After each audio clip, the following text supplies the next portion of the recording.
Greetings, Metanthropes, Zinesters and Zinequesters, and welcome to Legitcast, Zinequest 2025 Creator Podcast, Episode 4.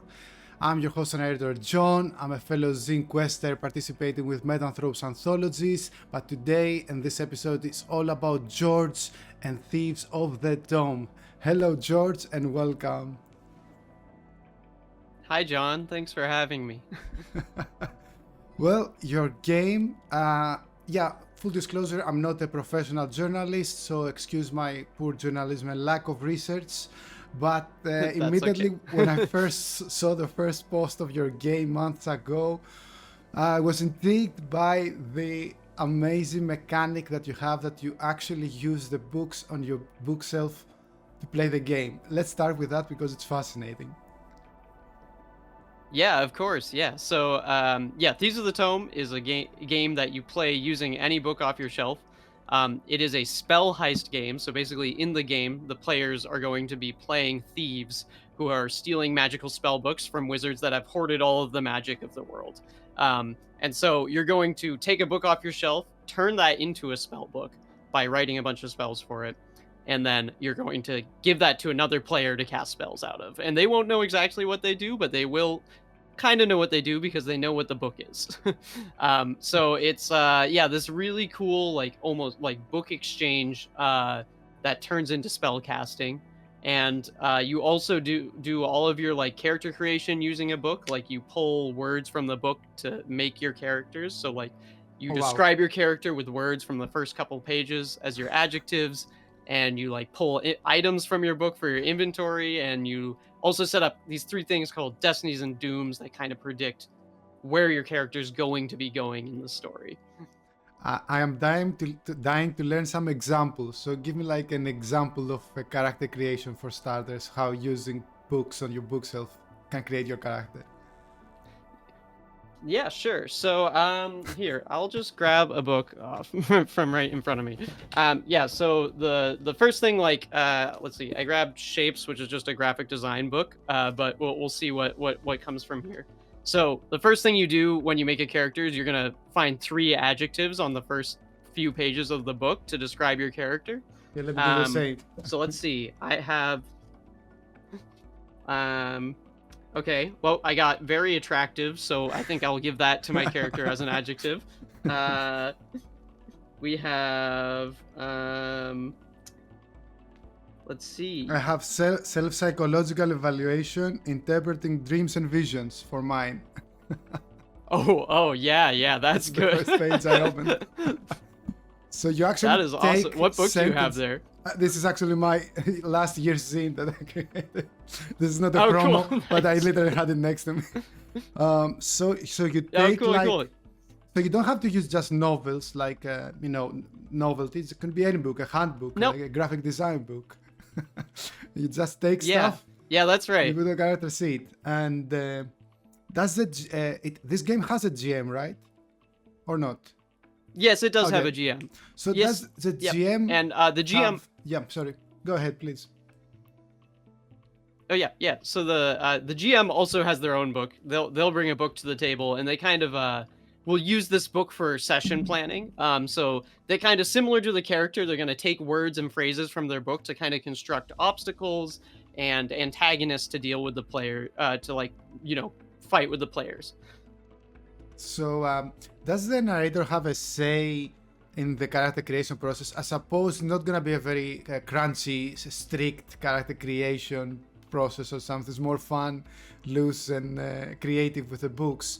Yeah. But people are interested about power gaming in this game. How can you break the rules? I'm just kidding. You definitely can. I mean, there's definitely like some. I will say this is definitely more on the story game side. You're right. It is not the crunchiest of games. But there is definitely some like power gaming and character improvement to go on. Like the destinies are one thing that are kind of like that. With a destiny, you kind of combine 2 sentences to make a condition and a new descriptor. So like one of them would be something like, when I climb a mountain, I become stronger, or something like that. And that will give you another descriptor. And anytime during the game when you have an active descriptor that helps you out, that adds a die to your dice pool, and you just roll a bunch of d6s for most things. And your highest result is the result of your roll. Cool, pretty straightforward. And yeah. So let's walk me through your like last character that you created or one of your players created. I want to hear some examples. Like, are you playing thieves or wizards which are thieves, and both? You're playing thieves that have become wizards, right? You're playing thieves that are stealing books. They don't know how to cast magic. So I think last session we had a thief. Yes, he I can't remember his name, but he was a kind of he had a horror book as the book he was making his character off of, and he kind of ended up being this like decrepit, reclusive, like old vampiric man that had a lot of money, so he could usually get his way out of problems with money.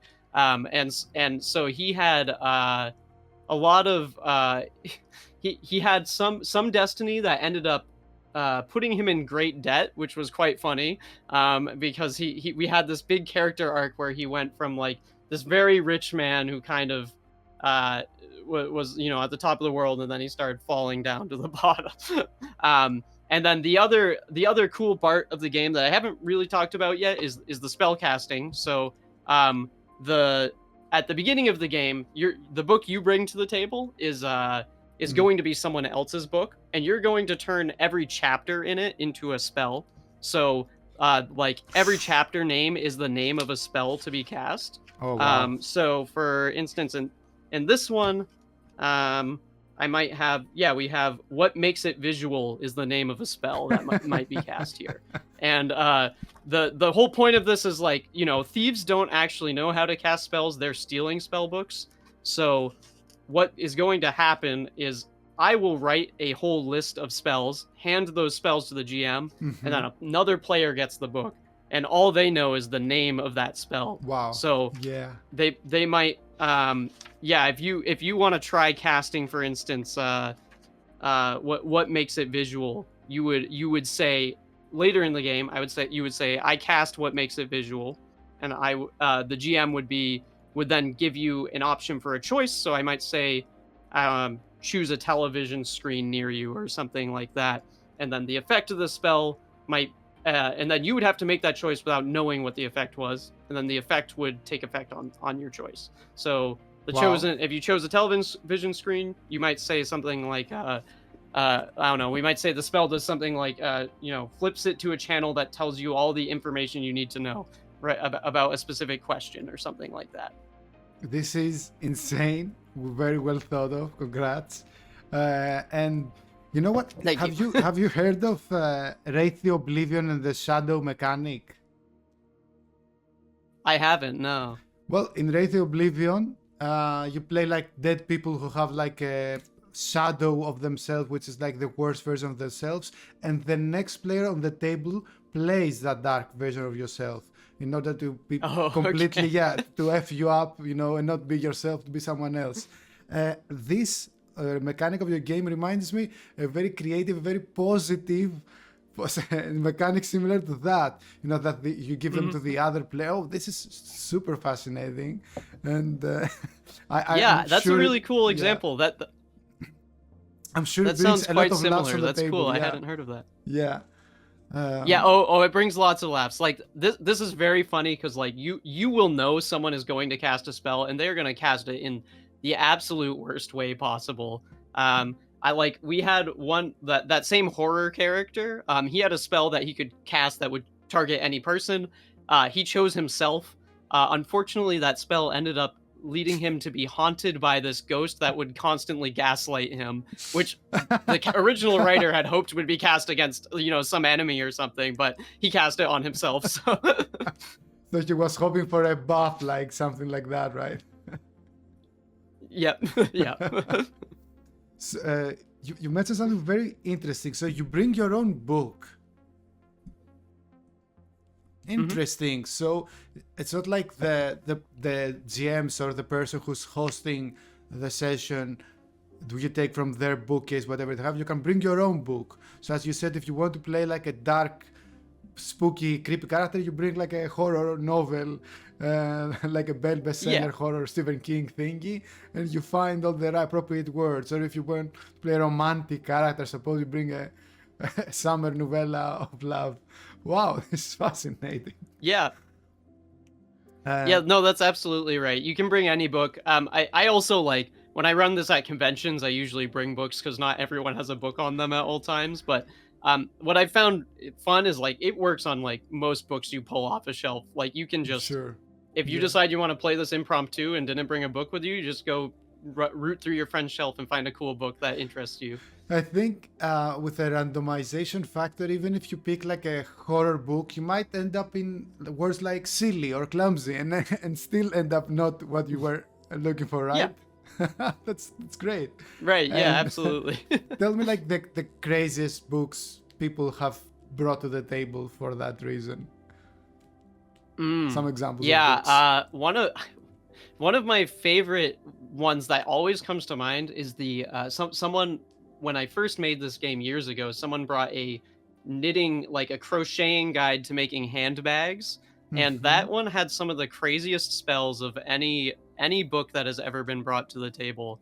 That one created, I think it had, one bag was called something like lemony mist, and all that did was create, like, the characters were all trapped in a hot air balloon. They were fleeing from a flying wizard, and they had cast this lemony mist spell and surrounded their hot air balloon with basically a mist full of lemon juice, and literally all that happened was all their eyes started stinging so bad that they started like missing their attacks against this thing, and some of them fell out of the hot air balloon. It was very funny, and I would not have expected that type of humor and interest to come out of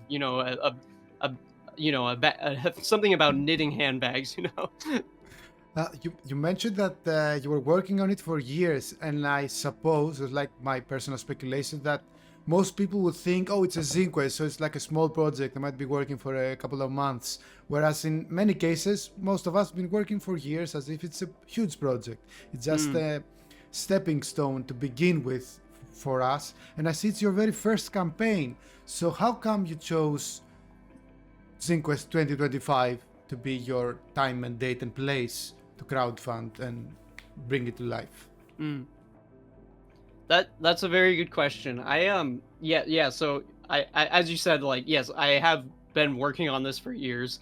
I basically released this on itch pretty much entirely for free a while ago, and I was having I think that was at the start of this year, like around 2020, the start of 2024, and I was having a lot of trouble trying to get it to like take off and trying to get people like interested in it, because I have no experience marketing, and I really wanted people to play it because I knew this game was good, and I want people to play it. And I kind of had given up, and then I got this inspiration. Like, I was talking to a complete stranger who I hadn't met before, and they said that they had played my game, and I was like, how the heck did you hear about my game? That's crazy. And they had just like played it through a friend that had run it for them, and I was like, that was so inspiring and like amazing to me that I decided this year was the year I would actually figure out how to get a physical book in people's hands. And I signed up for the Unpub has a tabletop mentorship program, and Unpub does like these conventions where you can do playtesting and show off your game. And I signed up for that, and I got paired with a really good mentor, Chris O'Neill, who is one of the founders and designers over at Ninth Level Games. They did Kobolds Ate My Baby, and he has been such a good guiding light in like figuring out how to actually approach this for the first time. And he strongly recommended, as a new designer that was trying to get my game out there, that I do ZineQuest, because he was like, normally if you're doing a Kickstarter, which you usually are going to do to get a physical game, you need a big audience to begin with. And that's really hard. That's a hard thing to get. That's not something you can just, acquire. But ZineQuest kind of circumvents a lot of the traditional, like, Kickstarter and crowdfunding knowledge, where there's a lot of eyes on campaigns here already. And you can kind of take advantage of that to launch your first project and start building your audience for the first time. So that was kind of like his like guidance there, and hearing that from this new person I met that they had played my game really inspired me to go and make the thing a reality. Wow, I totally feel you, George, especially the first part.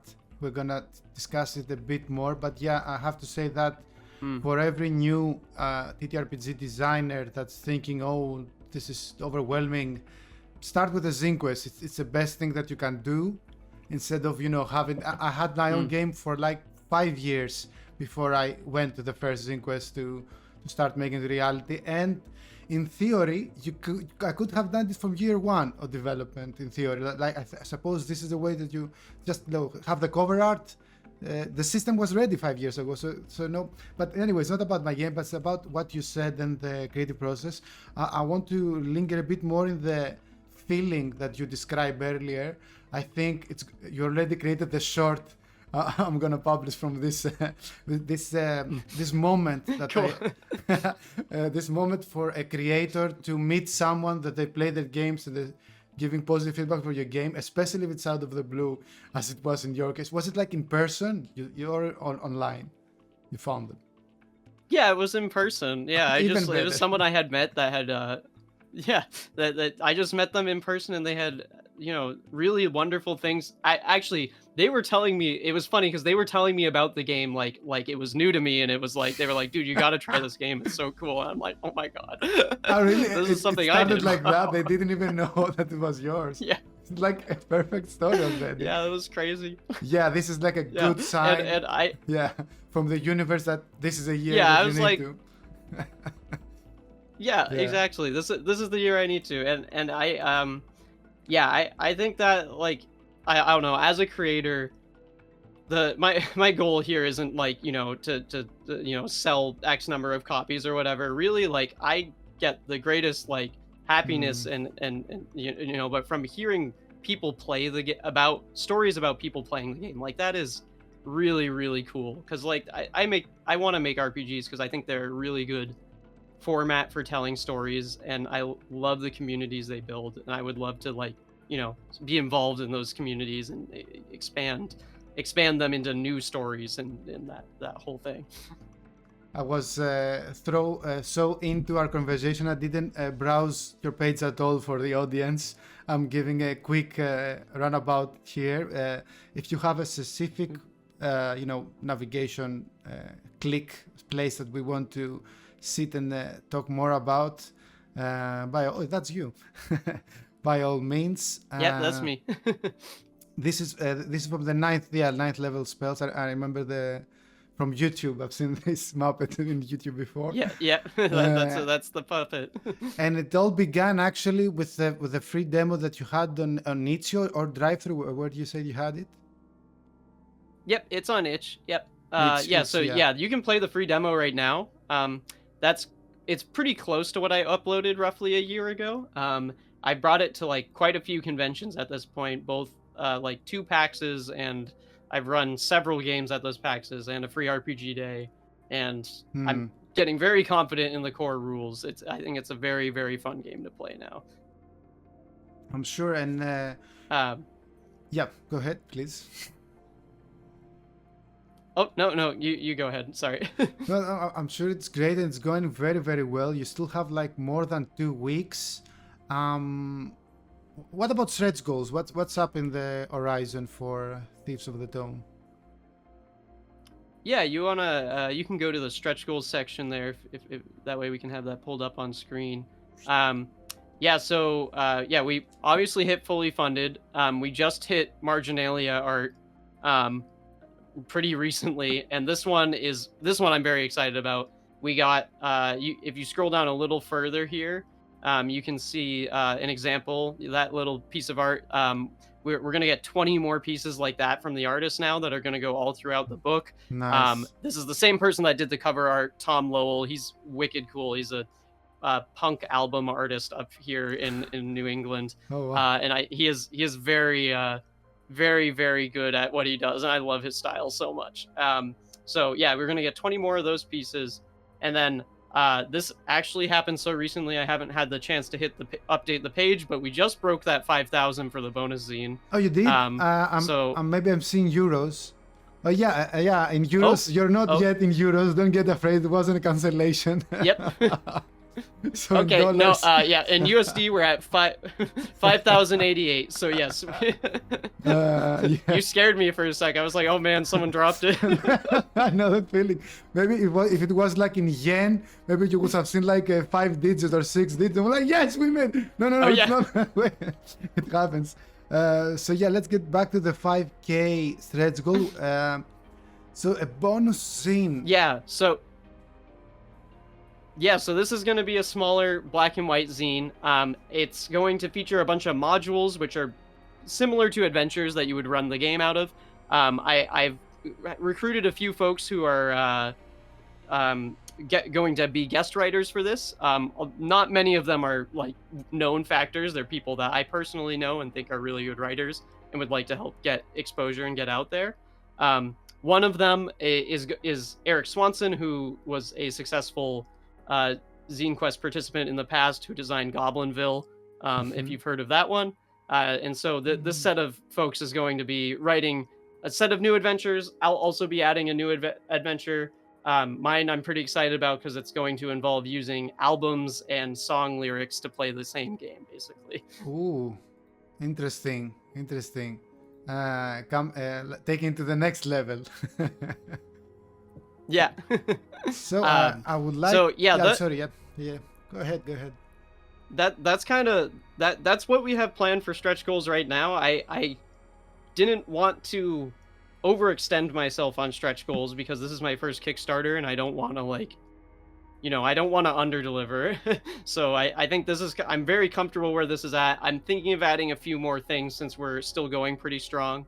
I think anything I add further here would be like charitable acts, like adding community copies or library donations or stuff like that, because I want to kind of give back to the TTRPG community and I don't want to overstretch myself with goals here, I like that you have a very wise and mature approach, and definitely, yeah. So this is your first Kickstarter. You already said about like what's next about stretch goals. So with the other people that I had here in this podcast, this like new thing, and we discussed like sleep deprivation and problems like with stress and leading up to the campaign. And I've noticed that theoretically now in numbers with smaller or bigger creators, that talk like with George from Causa Creation, who is a pretty big creator. They walk around with big projects, and they have like the ZineQuest for side project. But also with everybody that talks, there's a pattern here, is what I'm saying. Nobody sleeps, everybody stresses, no matter how big and small. Do you have the cure to that, George? Are you an exception, or are you facing the same struggles with the rest of us? Oh man, I wish I had the cure to that. I think especially since it's my first one, I have still really not learned to stop checking the page. It is the #1 piece of advice I've seen on every social media platform is stop looking at the page all the time, and I'm so bad at that. Yeah, my partner, she recently got a little phone jail that's like a little prison cell with a padlock. I'm thinking of starting to use that for my phone too, because I think I need to put some time away from the campaign sometime, Yeah, I understand. And it's also just like for me, this has gone significantly better than I was expecting. So I am like responding to stretch goals and getting like examples of what those things are going to look like out the door much faster than I was expecting to. So I'm having to do a lot more creative work very fast in ways that I wasn't expecting. But that is okay. That is what I signed up for. But especially the night before I launched, that was like the biggest dread and anxiety because I had no idea how it was going to do. And I was like, I'm so scared to press the launch button. I'm so excited because I know it's a good game, but I'm scared that people aren't going to like it. And yeah, fortunately, the fear that people aren't going to like it has since passed. We've done very well, but I'm still I check it too much, and I have a lot to do surrounding it. So yeah. About that checking, I have a theory / proposition. When you look at it, it will never go up. If you occupy your thoughts with something totally else, like go for a walk or work on something or clean the dishes, it changes. So it maybe has to do something with quantum physics, maybe, or something. And the act of observation. Yeah, it definitely changes whenever it's unobserved. Yeah, that's what I'm talking about. We're causing it to collapse down to a different state. Yeah. Definitely. So we have a question from the Twitch chat. What was the most challenging aspect creating your zine as a newcomer to the ZineQuest?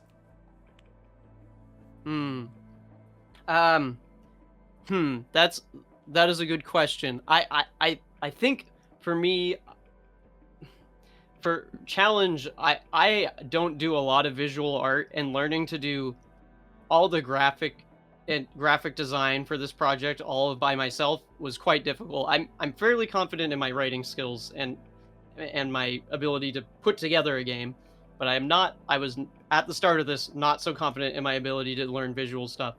And I found some really good resources for that online, actually.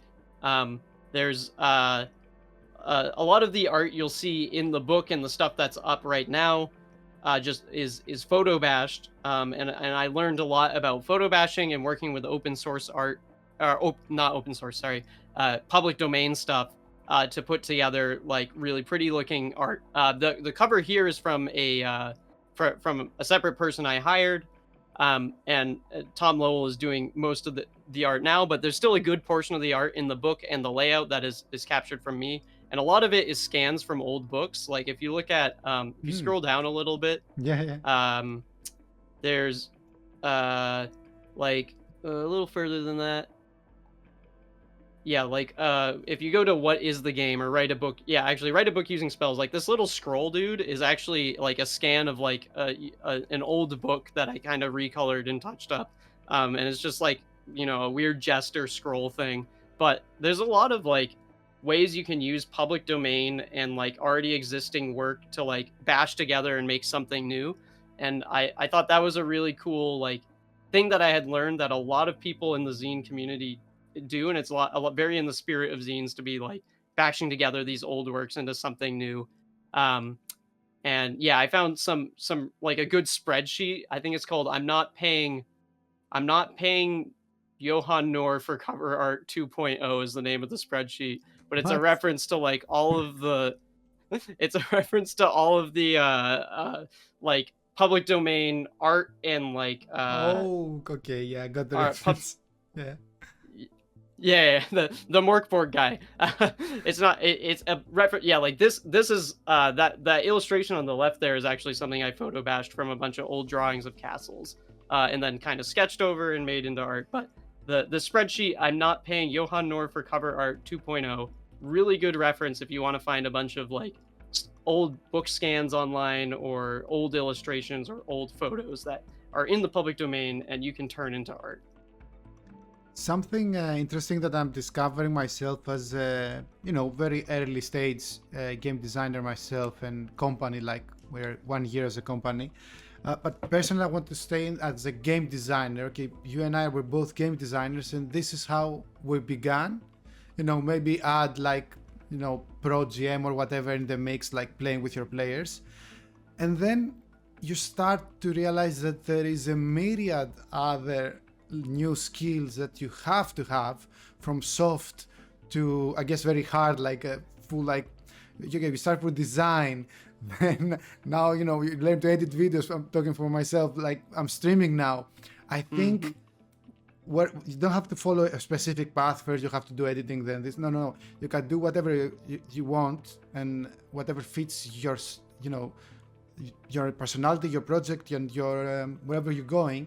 But I think this is an advice, we can both give to others. It's like, be open to learn new things, because just being a game designer is not enough.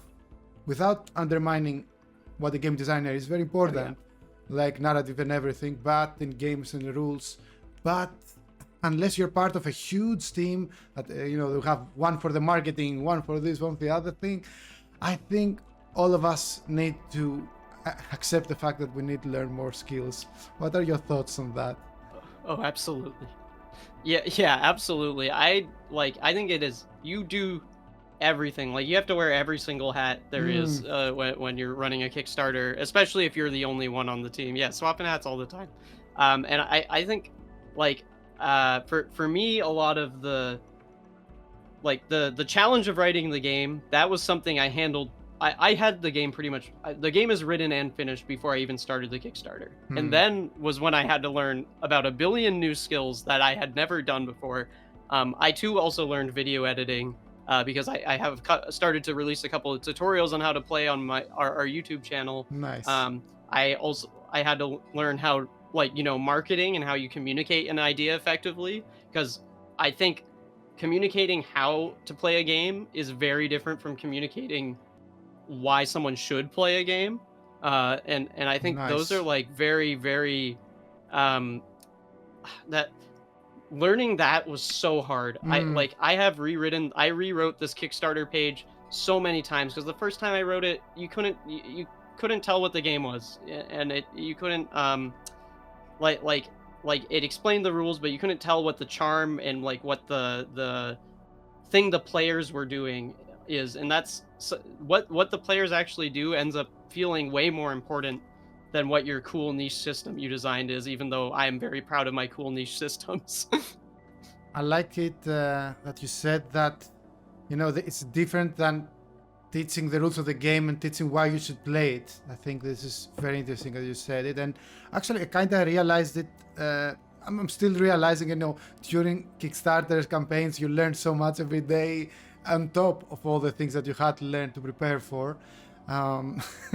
So, yeah, definitely lots of level ups, lots of things during February for lots of people.